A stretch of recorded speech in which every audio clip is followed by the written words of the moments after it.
Perhaps we should open the dictionary again to see what the word prosperity really means. Because it's truly ironic that the nation hailed as the wealthiest in the world is also the place where nearly 800,000 people don't even have a roof over their heads to return to. Worse still, that number is just the tip of the iceberg. Beneath the glittering facade of brightly lit cities lie countless hidden stories. Makeshift tent cities springing up right next to billion-dollar office buildings, families forced to sleep in their cars because a month's rent is more expensive than their income, and full-time workers who are still left out in the cold after a rent increase or an unexpected medical bill. Homelessness in America is no longer a typical social issue. It has become a crisis ecosystem where poverty, skyrocketing housing costs, inflation, mental health, and a patchwork welfare system intertwine to create a vicious cycle. What's frightening is that this crisis isn't just happening in major cities like Los Angeles or New York. It's spreading to small towns and states once considered easy to live in. In today's video, we're going to look straight at the truth. The homelessness crisis in America is spiraling out of control. What are the reasons why a superpower would let this situation spiral out of control? Watch until the end, because the truth behind it is much worse than you think. Christmas is coming soon. Across the United States, people are buying Christmas trees, hanging fairy lights, and preparing for the most peaceful moments of the year. However, amidst that warm scene, there is another decorative curtain that is present year-round, quietly and increasingly spreading: the weathered tents of the homeless. For many years, people believed that in a wealthy country, there would always be a safety net strong enough that no one would be left behind. That belief is based on the feeling that America is a place with enough budget, enough social safety nets, and enough resources for everyone to have the opportunity to get back on their feet after difficulties. But what's been happening in recent years is shattering that trust. The national report shows that over 772,000 people were homeless in a single night, the highest number ever recorded. This figure increased by 18% in just 1 year, a rise too significant to be called a temporary fluctuation. The crisis is not just in the data. This is starkly evident in images that anyone passing by can see. Medical teams have to drive themselves to each outdoor tent cluster to treat patients, check wounds, and distribute medicine to those living right on the edge of a prosperous society. On the surface, people often cite laziness as the reason for everything. But the closer you look, the more you realize the story isn't as simple as it seems. The cost of living has skyrocketed, rent has soared, and pensions or fixed incomes haven't kept pace, all of which create a silent pressure, pushing ordinary people into situations they never imagined. Just one small event, a job loss, a large medical bill, and life can go off the rails. Given the increasingly tense situation, many cities have declared homelessness a priority issue. They opened additional shelters, renovated abandoned houses, established mobile care teams, and implemented a temporary housing assistance program. These messages show concern, and it's true that many places have made real efforts to support vulnerable people. But the paradox here is, if there's so much interest, why is homelessness still increasing rapidly? Why have areas once considered hotspots now become familiar scenes, with no one feeling surprised anymore? Even American residents are constantly asking on Reddit, why can't America solve homelessness? They don't understand how a country rich in resources, rich in budget, and rich in potential could fail on an issue that seemed easy to control. In reality, the United States spends tens of billions of dollars each year to address homelessness. New York alone spent over $4.3 billion on its shelter system in the most recent fiscal year. Los Angeles is allocating over $3 billion to housing, welfare, and support services programs. And yet, the situation continued to worsen. This has led many people to raise questions. If so much budget has been spent, Why are there still not enough shelter beds? Why do medical teams have to go out and find patients on the street? Why are the tent camps open year-round? Is that massive amount of money being used for its intended purpose? Or is it being dispersed across too many levels so that the final solution never reaches the people who need it most? The answer is probably not something anyone is completely sure of. But one thing is undeniable. Homelessness is not just a social issue. It is becoming the ultimate test of the United States' strength and honesty in how it allocates resources, formulates policy, and decides who or which groups of people truly deserve protection. Perhaps the most painful thing isn't falling into homelessness, but falling into it when old age has already set in. When you no longer have the strength to start over, but also have nowhere to go back to. More and more people across the United States are losing their homes for the first time in their 50s and 60s, after a lifetime of believing their final years would be easier and safer. They used to think they had been through enough events to never hit rock bottom, but in reality, recent years are completely shattering that belief. With no roof over their heads, many people are forced to live outdoors in the scorching summer heat or the biting cold of the night. Without doors, beds, or walls for shelter, their aging bodies are worn down day by things that young people sometimes find difficult to endure, let alone those who have reached the final stage of their lives. The irony is that most of them used to have stable lives. They worked their whole lives, raised children, paid taxes, and contributed to the overall development of the nation. But just a combination of a personal event with the skyrocketing cost of living can make a lifetime of savings disappear in just a few months. Medical bills for yourself or loved ones, medication costs, care services, etc. can quickly wipe out everything. A vicious cycle repeats itself in many places. Lost paperwork, lost IDs, lost insurance cards. Sometimes just because of a single robbery. And without documents, they can't apply for aid, can't register for temporary housing, and can't access medical support. They are stuck in a bureaucratic system that even healthy young people find overwhelming. Senior support centres report an unprecedented surge in the number of people seeking first-time assistance. These are not people who have lived on the streets for years. They are people who once had a home and a normal life until rent increases exceeded their fixed income. And when they lost their homes, they entered the centre confused, disoriented, not even knowing where to start again.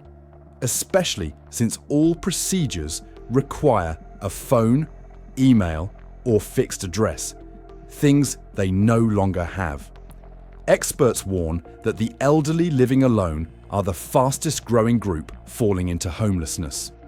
Retirement income doesn't increase, but the cost of living keeps rising, making it easy for them to be pushed out of the room that was once the only support in their lives. Some forecasts also indicate that without strong measures, the number of homeless seniors across the United States could increase by hundreds of thousands in the next few years, potentially exceeding 225,000, which is more than a 30% increase compared to previous years. Looking at that picture, it's hard not to wonder, how could a developed, wealthy country with the world's strongest economy allow the very generation that built its prosperity to enter old age in such precarious circumstances? If in the past, having a roof over your head was simply a matter of effort and responsibility, today, in many parts of the United States, it has become a problem beyond the reach of millions of people. Housing costs are rising at an unprecedented rate, even for those who are still working full-time or have a stable income. What a monthly salary could cover now is barely enough for essentials, and rent is increasingly becoming an impossible dream. Every place, people tell heartbreakingly similar stories. Just one unexpected rent increase, a month of reduced working hours, or an unavoidable medical bill is enough to make a family lose their home. Slipping out of that position, they didn't have many options left. A significant portion are forced to live in cars, rent rooms day by day, or utilize dilapidated warehouses for temporary shelter. Those choices weren't because they wanted to, but because they had no other way to go. Many abandoned buildings, a legacy of uneven development, have been turned into makeshift shelters by those with no other options. From then on, informal settlements formed and spread beyond control, creating a parallel shadow layer alongside normal urban life.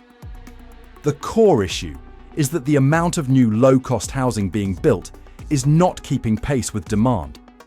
While the number of people needing housing increases every year, the supply of affordable housing remains almost stagnant. The prolonged shortage has left many areas in a situation where demand is increasing, but supply remains the same, pushing rental prices even higher, creating a vicious cycle that workers find difficult to escape. Not just rent, basic living expenses like food, utilities and gas also increase every quarter. When everything is escalating at the same time, saving to rent, buy, or maintain a home becomes almost impossible. For millions, the dream of owning a home is no longer a luxury goal. It's becoming increasingly out of reach, even when they're trying their hardest. Overall, what's happening is no longer an isolated issue for each state, but has become a structural problem across the United States. A vast country where too many people cannot find a small corner to call home. This is a clear sign that the housing crisis is no longer a potential threat, but a reality unfolding before our eyes. For decades, the American dream was considered the country's greatest promise. With hard work, you could have a stable life, a home, and a proud future. However, today that promise is clearly faltering, as even those who have done everything right can lose everything after a single small event. There are people who have held stable jobs for many years, own homes, have plans for their old age, and take care of their families. But just one large medical bill, a sudden job loss, or a rent increase is enough to make everything collapse like a domino effect. Some people try to escape homelessness multiple times, but each time they get back on their feet, they are pulled back down by the ever-increasing cost of living, which exceeds their means. The most painful thing is that many of them once fully believed in the dream that if you work hard, you will succeed. They really tried, even putting in a lifetime of effort. Yet they still couldn't keep a roof over their heads, something considered the most basic symbol of stability. And when someone loses their home, they don't just lose four walls. They lost their address for receiving important mail, lost the ability to register for public services, lost job opportunities, lost their legitimate rights. All those seemingly small things are what keep them on the other side of the line of stability. The path back to normal life therefore becomes more uncertain than ever. Many people are forced to leave the place they grew up, where they spent their entire lives, simply because they can no longer afford it. Being uprooted from their own land creates a sense of displacement and disorientation, as if they are adrift in a country they once trusted deeply. From those very experiences, not a few people admit to a bitter, unspoken regret.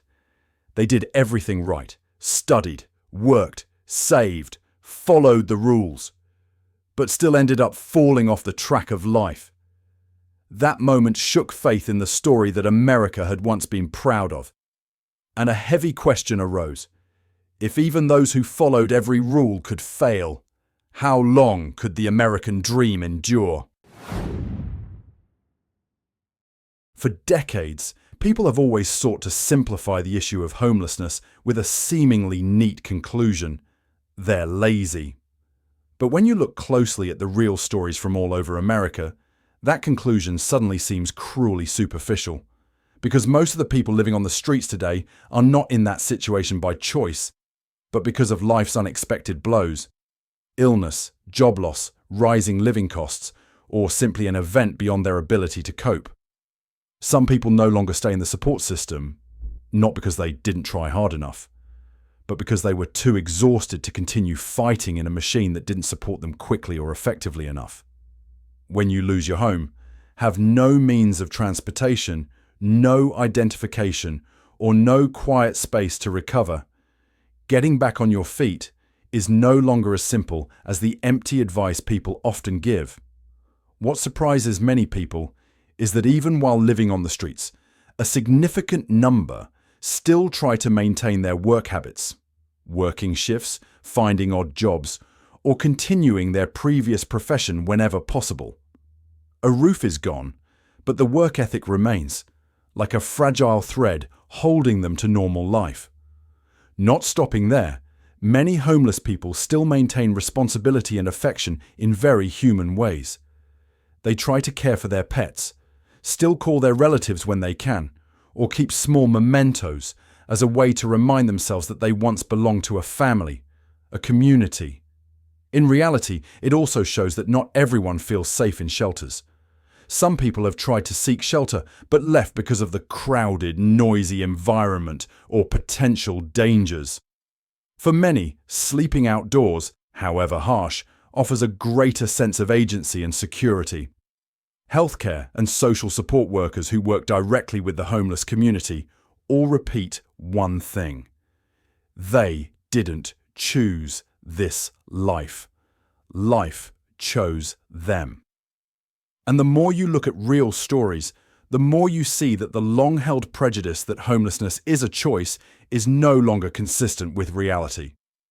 The truth is always more complex than simple judgments, and humans, even in the darkest circumstances, rarely lose their inherent nature of responsibility, compassion, and the desire to live better. As the homelessness crisis spreads across the United States, a new trend is beginning to emerge. A trend that has many people worried the country is going against the values it once prided itself on. That's how some communities choose to manage poverty through coercive measures. Banning outdoor sleeping, clearing tent encampments, increasing patrols, and tightening the use of public space. Each move is explained by the desire to restore urban order, but behind that slogan lies a much more complex reality. In reality, every time a camp cleanup campaign takes place, the familiar scenario repeats itself. The homeless simply move quietly to another neighborhood, another vacant lot, or simply a section of sidewalk outside the enforcement area. They didn't disappear. They were just pushed out of sight. The enforcement policies made the camps temporarily clean, but sowed lasting instability. The problem wasn't solved, it just shifted location. More cruelly, there were many camp clearings that took place even before the people inside had time to pack up anything. It's not uncommon for personal documents, necessary medications, and survival items, which are all the assets they have left, to be gathered together and discarded like trash. For someone who owns a home, losing a piece of paper might just be an inconvenience. But for the homeless, losing their documents means losing the ability to apply for benefits, losing the opportunity for temporary shelter, losing the chance to see a doctor, and even losing the ability to reintegrate into society in any way. What is small to an ordinary person is their only bridge to a stable life. And that bridge was cut off in just a few minutes of forced eviction. Enforcement programs are often presented as efforts to protect the community. But if you look deeper, they inadvertently put the homeless at risk. People living on the streets often have to avoid crowded areas for fear of being fined or asked to leave in the middle of the night. Finding a safe place to sleep turned into a constant escape. With no fixed abode, they become less accessible to social workers, less likely to receive medical care, and less able to recalculate their lives. Each time they were pushed back, they lost a little more strength, a little more faith, and a little more resilience. Few people say it out loud, but it's easy to see that the shift from helping to managing and from managing to suppressing reflects a collective fatigue. When society doesn't know what to do with the problem, it begins to create the illusion that pushing the poor out of sight is enough. But framing poverty as a behavior that needs to be addressed can make the community feel that order has been restored, while in reality, the policy only further harms those involved. From here, a weighty question arises. When poverty is seen as a misdeed, And when the homeless are treated as a matter of order rather than people in need of support, are we truly addressing the crisis? Or are we merely trying to cover it up by pushing uncomfortable images out of the frame? When looking at the current homelessness crisis, the most striking thing is not only the lack of housing, but also the image of a safety net, once considered the last line of defense, gradually tearing apart piece by piece. Once someone loses their roof, they also seem to lose access to the most basic rights. Many people cannot get to a hospital or clinic simply because they lack transportation or have lost their identification documents while living on the streets. What seemed like small obstacles turned into huge barriers, worsening their already fragile health in an irreversible way. The gap in the formal system is so large that mobile medical teams are forced to seek out patients themselves. They had to go into remote areas where tents clustered together to examine patients right on the ground. The treatment taking place outside the hospital, a space where one least expects medical presence, highlights the severe lack of coverage in the healthcare system. Many people need continuous treatment but cannot maintain it because they have no place to store their medication, no electricity to preserve insulin, and no safe space to care for themselves. Being homeless makes every type of medication and medical device almost unusable. Community support centres are also constantly overloaded. The number of people seeking help far exceeds the capacity of any facility. Many places are forced to turn away newcomers due to lack of space, creating a deep sense of disappointment for those seeking a final refuge. A large portion of the homeless are unable to reclaim their social rights. The reason sounds absurd at first. They don't have a registered address. But that's actually a common regulation in many states. A seemingly simple request for someone with a home becomes an impossible challenge for someone without shelter. Temporary support programs, from housing vouchers to shelter beds, while offering brief hope, provide too little assistance to help them rebuild their lives. When their permits expire, they are pushed back onto the sidewalk, back to square one. All of this reflects an unavoidable truth. The social safety net designed to protect the most vulnerable is no longer able to withstand the pressure. The small holes of the past have now become large tears, so that with just one misstep, anyone, especially those who have lost their homes, could fall straight to the bottom with nothing to hold on to. Looking back at everything that's happening, perhaps what troubles us most isn't the numbers or reports, but the feeling that a part of America is slowly cracking before our eyes. A powerful, wealthy country full of opportunities, yet it allows hundreds of thousands of people to sleep outdoors, sometimes just a few blocks from where we live. The homelessness crisis is not the story of a single group of people, a single city, or a specific historical period. It's becoming a mirror reflecting how we allocate resources, build communities, and define what a civilized society is. Because ultimately, how a nation treats its most vulnerable always reveals its true nature. If a country so prosperous still leaves so many people homeless, what is the true measure of progress? And where will we, the lucky ones who still have a place to return to, choose to stand on this issue? If you find the stories in this video thought-provoking, please leave a comment below. Or simply share your own experiences about a moment you caught someone living on the streets, or about the emotions you felt seeing the crisis spread through your community. Each story is a piece of the puzzle that helps us understand the issue more clearly. If this video gives you a new perspective, please like, subscribe to the channel, and share it with anyone interested in the current state of American society. This is the simplest way to help more people recognize the problem. And hopefully, one day, we will find a better path forward. The content in the video is compiled from public reports, federal data, academic research, and real-world observations. The goal of the video is to provide an analytical perspective with no intention of inciting, attributing blame, or attacking any individual, organization, or community group. All opinions are for reference only, and are not intended to replace professional assessments or official policies.